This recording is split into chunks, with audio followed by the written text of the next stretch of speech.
A rewrite system, it's also called as production system or rule based system, consisting of two things. One, a list of rules written and an algorithm for applying them. The rules are represented in the form of LHS and RHS. X tends to Y. Some examples of rewritten system rules are S tends to ASB, where S is LHS and ASB is RHS. Similarly, AS tends to epsilon, ASB tends to BS, AB, SA. What we do for this? When a rewrite system R is invoked on some initial string W, it operates in the following way. First, whatever initial string you have W, that must be set as working string, and until told by R to halt, do what? Match the LHS of some rule against some part of the working rule, and if there is a match, replace the matched part of the working string with the RHS of the rule that was matched and return the working string. If it returns some string S, then R can derive S from W, or there exists a derivation in R of S from W. Some examples. One simplest is, if there is a match on the LHS, then replace by the string on the RHS. Simplest one. Still more complex rules can be written like AXA tends to AA, wherein what we are doing is we are squeezing out whatever comes in between 2A. If I have AXA, it is being replaced by AA. So, X is being squeezed in between 2A. One more example wherein the rule is represented in a form of a regular expression A B star A B star A at the LHS must be replaced by AAA. So, again what we are doing here, we are squeezing the B's in between A's. So, these are some rules. So, where we can go for using this rewrite systems? Rewrite systems can be used to define functions. We write rules that operate on the input strings to produce the required output strings.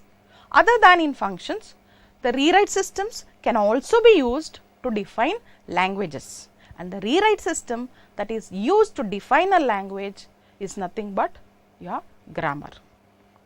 And other than grammar, your rule based system or rewrite system is also being used in real time systems like expert systems, cognitive modeling, business practice modeling, general modeling, models of computations.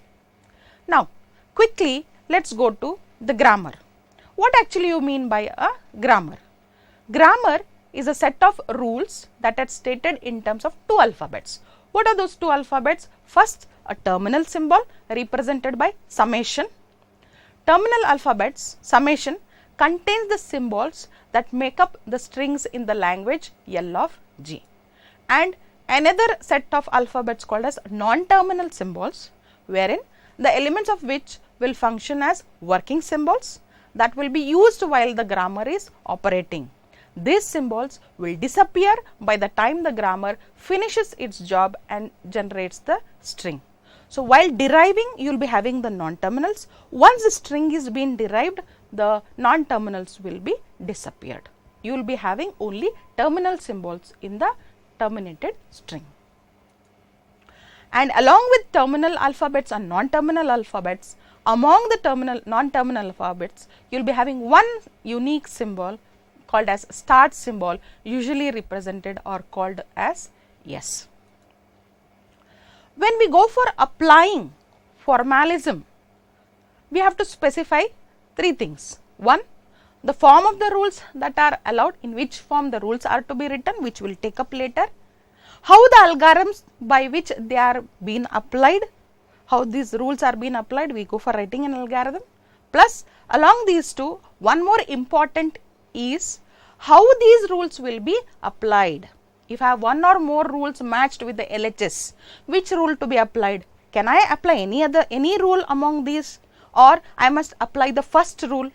So, let us have a quick look on how these rules will be applied. When I go for applying these rules and derive a string, we go for representing it by this symbol. This symbol indicates the steps in a derivation.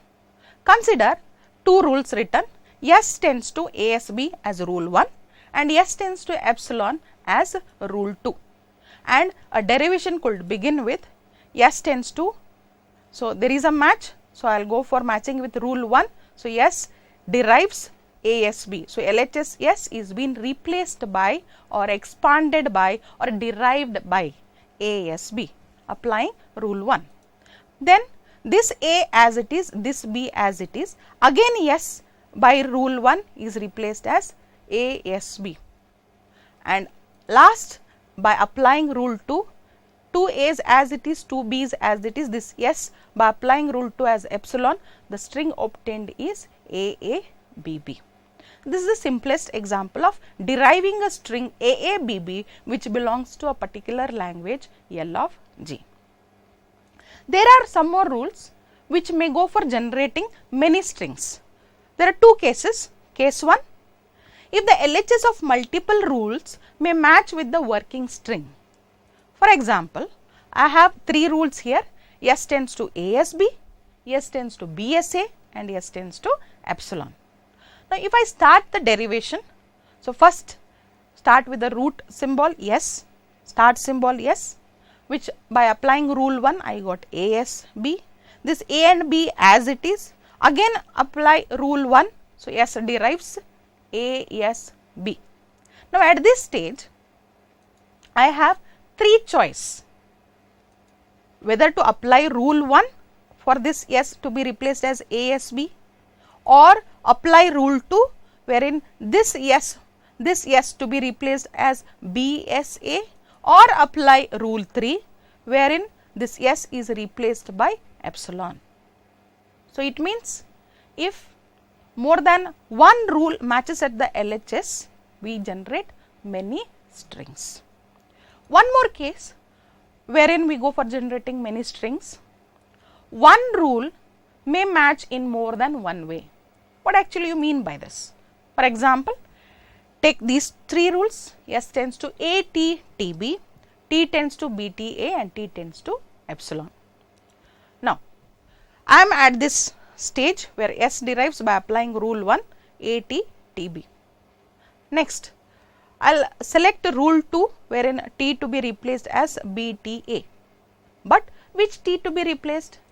I have two choice, whether the first T to be replaced or the second T to be replaced. If I replace first T or expand first T, I will get different string. If I expand the second T, I will get different string. So, it means again one rule may match in more than one way and generate many strings.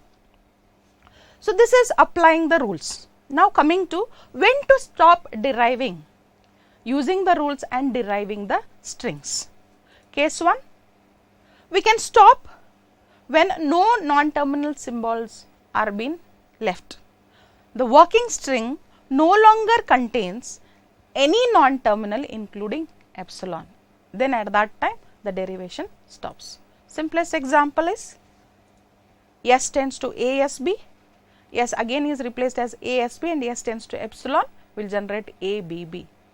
So, now in this derivation is a working string still consisting of a non-terminal, whereas this is a terminal string which does not contain any non-terminal. So, here applying the rule stops or derivation of this string stops. In this case, we say that the working string is generated by the grammar. So, this is one case wherein we stop applying the rules. One more case wherein we go for stop applying the rules is there are no non-terminal symbols in the working string, but none of them appears on the LHS of any rule in the grammar. What do you mean by that statement? In this case, we have a blocked or a non-terminated derivation, but no generated string. We will take up an example. S tends to ASB, S tends to BTA, S tends to epsilon. I have three rules. If I go for expanding, Yes, by applying rule 1, I will derive A as B. Next, by applying rule 2, A and B as it is, S is replaced by BTA. Now, is it a string? No, it has a non-terminal. Now, this non-terminal must be replaced, must be matched with the LHS and then replaced. But do this non-terminal T occur at the LHS of any of these three rules? No. At that time, we say that the it is blocked or non-terminated derivation. Case 3, it is possible that neither case 1 nor case 2 is achieved. It means given S tends to BA as first rule, B tends to BB as the second rule, and where S is the start symbol. If I start deriving, S derives applying first rule BA, and you can see here for B I have only one rule at the LHS to be matched. So, this B is replaced by BB. Again this B I have only one rule, same rule to be used, replaced as BB. Again this B as BB, and again this B as BB, and so on. So, this derivation does not terminate. So, at that time it is being stopped. So, these are the three cases when applying the rules and deriving the string is been stopped. But actually the string is derived in only case 1, whereas in case 2 and case 3 we have not derived the string. In both the grammar, the language generated is null. Hence, case 2 and case 3 are bad grammars, and such context free grammars must not be written.